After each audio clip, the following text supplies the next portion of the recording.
Good morning, friends. It is time for week 6 of our summer online book club. Today's book is called Miss Fannie's Hat by Jane Karon, illustrated by Tony Goff. Miss Fannie has lots of hats, and each one is her favorite.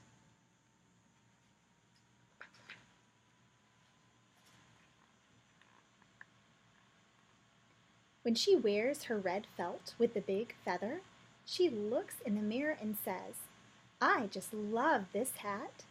And her friends at church say, "Miss Fannie, we just love that hat." When she wears her green velour with the fancy pin, she says, "I sure do love this hat." And her Sunday school teacher says, "Miss Fannie, I sure do love that hat." But when she wears her famous pink straw with silk roses, she always says, "I really love this hat." And everyone else really loves it too.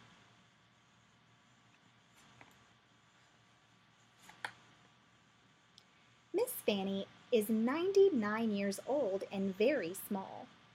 In fact, she's grown to be about the same size she was as a little girl. Miss Fannie and her daughter Miss Wanda live together. Miss Wanda makes breakfast every morning. "Don't make me much breakfast," says Miss Fannie, sitting on the sofa in her robe. Miss Wanda tries to mind because Miss Fannie is her mama. But she forgets and brings her a piece of sausage, buttered toast with jelly, a scrambled egg, and a cup of herb tea. "Oh my, that's way too much," Miss Fannie always says. But then she goes and eats it all up.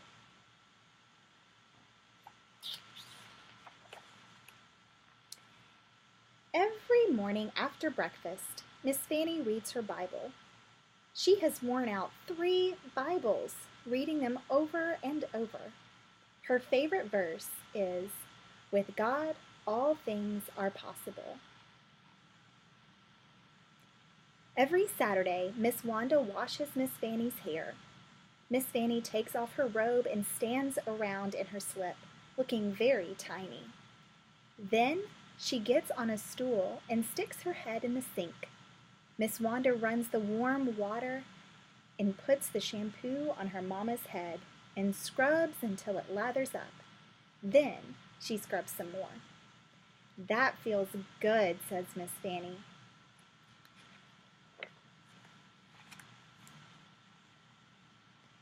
After she washes her mama's hair, Miss Wanda rolls it up in tight little curls all over her head.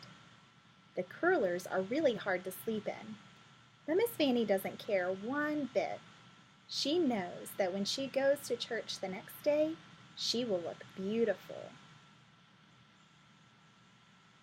On Sunday morning, Miss Fannie puts on a pretty dress and high-heeled shoes. She puts on earrings and necklaces and lipstick and blusher and powder. Next, Miss Wanda combs out her mama's hair, which is all nice and soft and gray, like the feathers of a dove.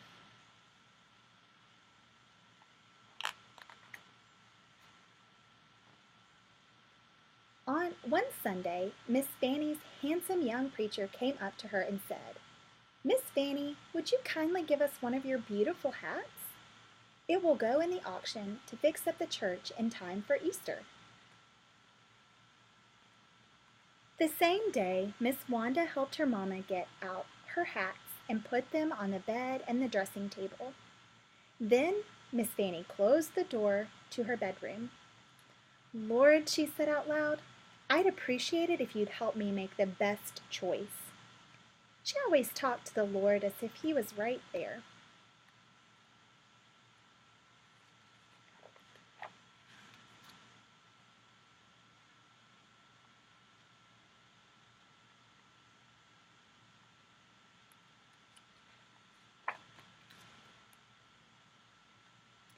Miss Fannie walked around the room and looked at each one of her hats.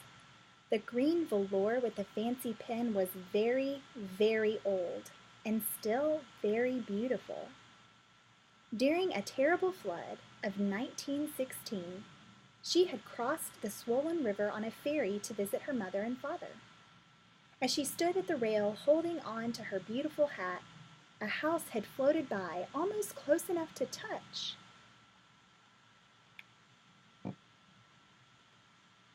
And over there was her wide-brimmed felt with the gleaming black feather. Ha! That feather had come from the tail of a hawk that was trying to kill her hens and biddies. She had grabbed the hawk around the neck, and before you could say doodly squat, that hawk would never bother her chickens again.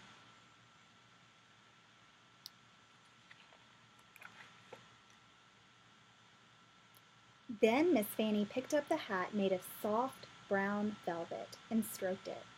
It had always reminded her of Flower, her grandmother's cow. When Miss Fannie was just 7 years old, she had started milking the brown, velvety, soft Flower. Each evening she carried the milk to the spring in a bucket and set it in the icy water to keep it cool. Later, her mama would pour the milk into a churn, and Miss Fannie would churn it into butter, just like you'd buy at the store, except better. She realized that each one of her hats was like a friend, and each one brought back special memories. Finally, Miss Fannie came to her most favorite hat of all, the pink straw with silk roses. She had worn it every Easter Sunday for 35 years, and it always made her feel brand new, like Easter itself. But she wasn't the only one who thought it was special. Everyone at church looked for her pink hat on Easter Sunday, just as they looked for the tulips and daffodils to bloom in the spring.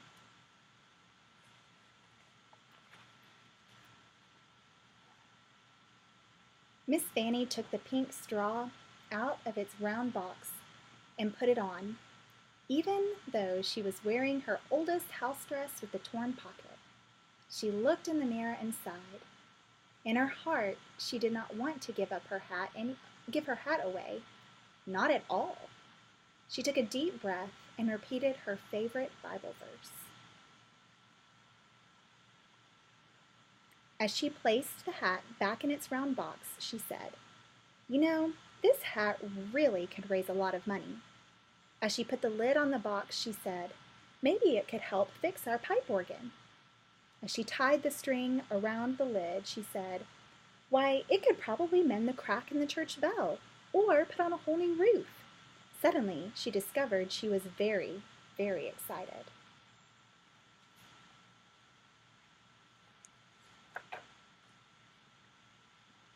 At the church auction, the handsome young preacher held up the pink hat with roses and looked around. What am I bid for Miss Fannie's famous hat? The bidding took off, lickety-split. At last, here was something more exciting to bid on than a set of kitchen canisters or an umbrella stand. Bang went the gravel. Sold to the lady in the front row. The lady in the front row gave the preacher a check and seemed very, very pleased with herself. "That's a lot of money," exclaimed Miss Wanda, who was impressed. Miss Fannie clapped her hands. It was enough to really get things fixed around here. She knew that she would not miss her favorite hat one bit, but she did wonder which hat she would wear on Easter morning.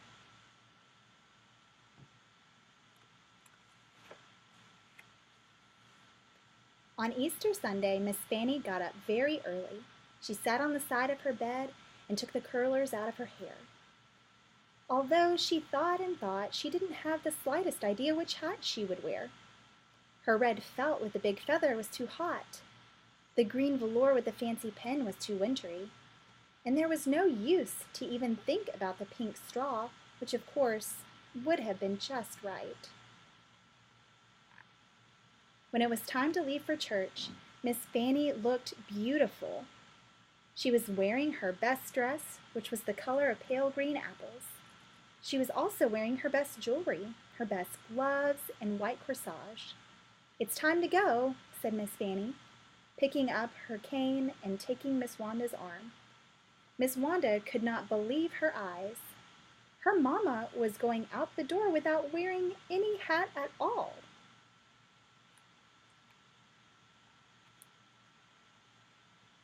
When they arrived at church, Miss Fannie couldn't believe her eyes. On the other side of the freshly painted church, someone had planted beds of glorious pink roses. Pink roses were also planted along the walkway, under the stained glass window, and in front of the old fence by the street. "Oh, Mama," said Miss Wanda, "it looks just like your pink hat."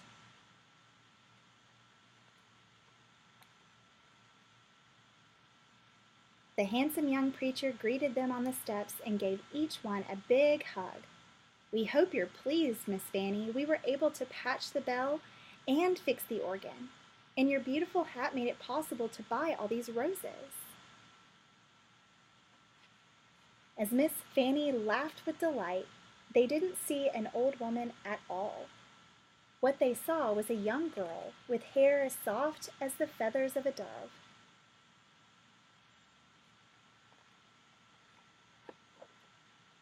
Now, when people pass the little white church, they think they're seeing a garden of dazzling pink roses. But what they're really seeing is Miss Fannie's hat, and it will always, always be her favorite. Isn't it cool that Miss Fannie had so many hats with so many memories attached to them? I think about all of the things that my parents still have of my things from when I was a kid, and how fun it is to go through all of those boxes and discover memories that you might have forgotten. I want you to think about some of the things that you have that are special to you. What things do you think of when you pick up that book, or that hat, or that t-shirt from camp? What are the good things, or maybe the hard things, that it reminds you of?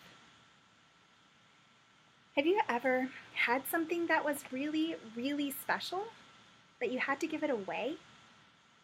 How easy was that, or how hard was it? What is something that is as special to you as that pink straw hat with roses was for Miss Fannie? So many people were able to enjoy Miss Fannie's pink hat even after she sold it at auction. It went to pay for a lot of things to be cleaned up at the church. And then there were roses that were planted everywhere around the church for so many people to enjoy. Does it make it easier to give up something that's very special to you if you know other people can find joy in it? Or it could help other people? Friends, I hope you enjoy this book, and I hope that you are having a wonderful summer, and I look forward to seeing you all around here very soon. Bye!